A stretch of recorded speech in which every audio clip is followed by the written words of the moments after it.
જો તમે અમેરિકામાં ઇલીગલ એન્ટ્રી કરી હોય, અસાઇલમનો કેસ ચાલુ હોય અને વર્ક પરમિટ પણ આવી ગઈ હોય તોય એવા વહેમમાં ન રહેતા કે હવે તમારું કોઈ કશું જ બગાડી શકે તેમ નથી. આવા જ એક કેસમાં નવેમ્બર 2024માં કેનેડાવાળી લાઇનથી અમેરિકા પહોંચેલી એક ગુજરાતી ફેમિલી આજે રખડી પડી છે. આ પરિવારનો એક દીકરો અસાઇલમનો કેસ પેન્ડિંગ હોવા છતાં પણ ઇન્ડિયા ડિપોર્ટ થઈ ચૂક્યો છે, જ્યારે તેના પેરેન્ટ્સ છેલ્લા 5 મહિનાથી આઈસની જેલમાં બંધ છે. અમેરિકામાં જ કમાઈને એજન્ટને પૈસા ચૂકવવાની ડીલ કરી ત્યાં પહોંચેલી આ ફેમિલી સાથે અમેરિકામાં એન્ટર થયા બાદ જે કંઈ થયું તેની હકીકત કોઈના પણ રૂંવાડા ઊભા કરી દે તેવી ભયાનક છે અને તેની તમામ વિગતો જોઈશું આ વિડીયોમાં.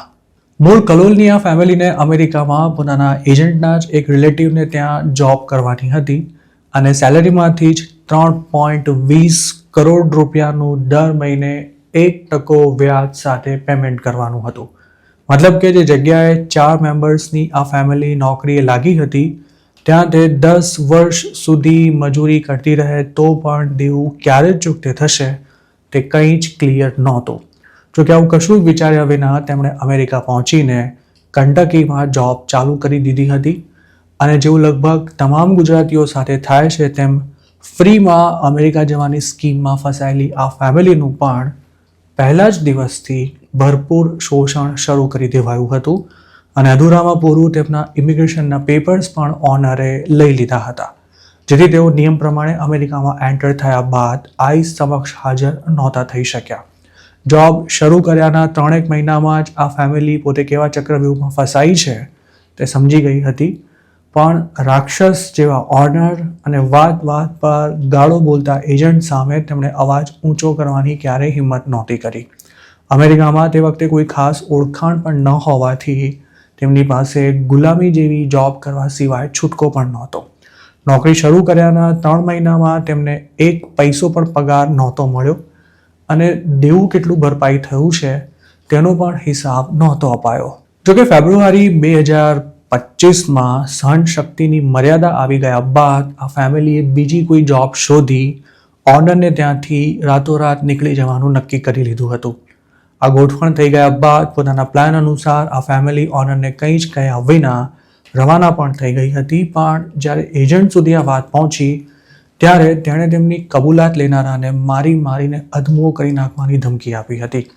કબૂલાત લેનારો પણ નજીકનો જ સગો હોવાથી આ ફેમિલી ફરી ભીંસમાં આવી ગઈ હતી, પણ જૂની જગ્યાએ નોકરી કરવા પાછું નથી જ જવું તે નક્કી હોવાથી તેમણે એજન્ટને વ્યાજ સાથે પૂરા પૈસા ચૂકવી દેવાનું જણાવી અત્યાર સુધીનો હિસાબ માંગ્યો હતો.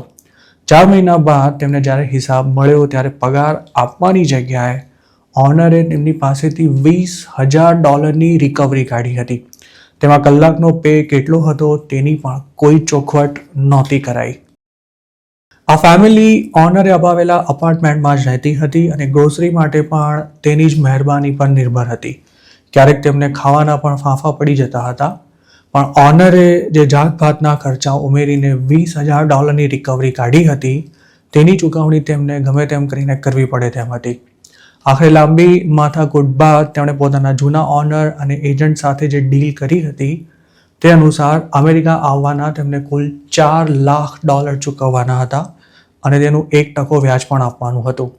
તેમાં પછી શરત એ હતી કે મુદ્દલમાંથી $1 લાખ ઓછા ન થાય ત્યાં સુધી પૂરી રકમ પર વ્યાજ ચૂકવવાનું રહેશે. આ બધી બબલમાં તેમની આઈસ સમક્ષ હાજર થવાની માસ્ટર હિયરિંગની ડેટ પણ નીકળી ગઈ હતી, તેમજ વર્ક પરમિટના પણ કોઈ જ ઠેકાણા નહોતા. જોકે નવા ઓનર સારા હોવાથી અને ચારેય લોકોને એક જ જગ્યાએ જોબ કરવાની હોવાથી 2030 સુધીમાં તમામ દેવું પૂરું થઈ જાય તેવી આછી પાતળી શક્યતા તેમને દેખાઈ રહી હતી. પણ 2025ના એન્ડમાં તેમની સાથે કંઈક એવું થયું હતું કે આ ફેમિલી તેને લીધે આજે સાવ રખડી પડી હોય તેવી હાલતમાં આવી ગઈ છે. સપ્ટેમ્બર 25, 2025ના રોજ આ ફેમિલીના મોટા દીકરા અશ્વિનના અસાઇલમના કેસની માસ્ટર હિયરિંગ હતી અને તેના માટે તે જે સ્ટેટમાં રહેતો હતો ત્યાંની જ કોર્ટમાં તેને હાજર થવાનું હતું. તેનો કેસ નાના ભાઈ અને પેરેન્ટ્સથી અલગ ચાલતો હતો અને તેને એકલા જ કોર્ટમાં જવાનું હતું અને તે દિવસે તે જજ સામે હાજર થયો ત્યારે તેને એવું કહેવામાં આવ્યું હતું કે તમે અગાઉ આઈસ સમક્ષ હાજર નથી રહ્યા કે ન તો ઇન્ટરવ્યૂ ફેસ કર્યો છે, જેથી તમને ડિપોર્ટ કરવામાં આવે છે. થયું કંઈક એવું હતું કે અશ્વિન અને તેની ફેમિલી અગાઉ જ્યાં જોબ કરતા હતા ત્યાંના ઓનરે તેમના તમામ પેપર્સ રાખી લીધા હોવાથી તેઓ આઈસમાં હાજર નહોતા થઈ શક્યા અને આ જ કારણે તેને ડિપોર્ટેશન આપી દેવાયું હતું. કોર્ટમાં આજ તેને જાતે જ અમેરિકા છોડવું છે કે પછી સરકારી ખર્ચે તેને ઇન્ડિયા મોકલવામાં આવે તેવો ઓપ્શન અપાયો હતો. જો તે પોતાના ખર્ચે ઇન્ડિયા ન જાય તો લાંબો સમય જેલમાં રહેવું પડે તેમ હતું, જેથી અશ્વિને કોર્ટમાં જ પોતાનો પાસપોર્ટ મંગાવી લીધો હતો અને ત્યાંથી જ તેને આઈસના પ્રોસેસિંગ સેન્ટરમાં લઈ જવાયો હતો અને છેલ્લે સપ્ટેમ્બર 27ના રોજ ઇન્ડિયા જતી ફ્લાઇટમાં બેસાડી દેવામાં આવ્યો હતો. અશ્વિને જો ઈચ્છ્યું હોત તો તે પોતાના ડિપોર્ટેશનને ચેલેન્જ કરી શક્યો હોત, પણ તેની પાસે ન તો કેસ લડવાના પૈસા હતા કે ન તો જેલમાં લાંબો સમય રહેવાની ક્ષમતા, જેથી સ્થિતિની ગંભીરતાને સમજતા ડિપોર્ટેશન સામે લડવાને બદલે તેણે ઇન્ડિયા પાછા આવી જવાનું જ બહેતર સમજ્યું હતું, જેથી ડિપોર્ટેશન અપાયાના ચોથા દિવસે તે ઇન્ડિયા પહોંચી શક્યો હતો. નિયમ પ્રમાણે તેના પર 10 વર્ષનો એન્ટ્રી બેન પણ મૂકી દેવામાં આવ્યો છે, પરંતુ ત્યાર પછી તેને અમેરિકા જવા નહીં જ મળે તે લગભગ નક્કી છે અને તે પોતે પણ આ વાત સમજી તેમજ સ્વીકારી ચૂક્યો છે. અશ્વિન ઇન્ડિયા પહોંચી ગયો ત્યારબાદ તેનો નાનો ભાઈ અને પેરેન્ટ્સ જ અમેરિકામાં રહ્યા હતા. જે ટાઉનમાં તેઓ રહેતા હતા ત્યાં મેક્સિકન્સની ખાસી પોપ્યુલેશન હતી અને નવેમ્બર 2025માં તેના પેરેન્ટ્સ જે જગ્યાએ જોબ કરતા હતા ત્યાં આઈસની રેડ પડી હતી. ત્યારે તેનો નાનો ભાઈ તો બચી ગયો હતો, પણ તેના પેરેન્ટ્સ પાસે વર્ક પરમિટ ન હોવાથી તેમને અરેસ્ટ કરી જેલ ભેગા કરી દેવાયા હતા. જેલમાંથી છૂટવાનો કોઈ ચાન્સ નથી તેવું લાગતા તેમણે પણ ડિસેમ્બરમાં સેલ્ફ રિમૂવલના પેપર્સ પર સહી કરી દીધી હતી, પણ તેમની પાસે પાસપોર્ટ ન હોવાથી તેમનું ડિપોર્ટેશન ડિલે થયું હતું. હાલની તારીખે પણ અશ્વિનના પેરેન્ટ્સ જેલમાં જ છે. તેમને ન તો કોઈ હિયરિંગની ડેટ મળી રહી છે કે ન તો તેમને ક્યારે ડિપોર્ટ કરાશે તેની કોઈ ચોક્કસ તારીખ અપાઈ છે. અશ્વિન તેના એજન્ટને અત્યાર સુધીમાં ટોટલ 1.95 કરોડ રૂપિયા આપી ચૂક્યો છે, પણ ઇન્ડિયામાં પગ મૂકતા જ તેના એજન્ટે ફરી પઠાણી ઉઘરાણી શરૂ કરતા તેને મારી નાખવાની અનેકવાર ધમકી આપી છે. એજન્ટના ડરથી અશ્વિન ઘણા દિવસો સુધી છુપાતો ફર્યો હતો, પણ પછી તેણે હિંમત બતાવી એજન્ટ સામે પોલીસ ફરિયાદ નોંધાવવા સહિતના પ્રયાસો શરૂ કર્યા હતા. હાલ તેનો એજન્ટ ફરાર છે, પણ તેના મળતિયા હજુય અશ્વિનને ધમકાવી રહ્યા છે. એજન્ટના હિસાબ પ્રમાણે અશ્વિનને હજુ પણ વ્યાજ સાથે તેણે ચૂકવી તેના કરતાં ઘણી વધારે રકમ આપવાની બાકી નીકળે છે.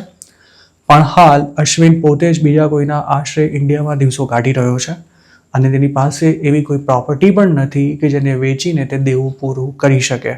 અશ્વિનની ફેમિલી કેનેડા લેન્ડ થયા બાદ એરપોર્ટ પર અસાયલમ માંગીને બહાર નીકળી હતી, જેથી તેમના પાસપોર્ટ ત્યાં જ જમા થઈ ગયા હતા. જોકે અમેરિકા આવી તેણે પોતાનો પાસપોર્ટ ખોવાઈ ગયો છે તેવો રિપોર્ટ લગાવી ઇન્ડિયન કોન્સ્યુલેટમાંથી ડુપ્લિકેટ પાસપોર્ટ કઢાવી લીધો હતો, પરંતુ તેના પેરેન્ટ્સનો પાસપોર્ટ હાલ પણ કેનેડામાં જ છે.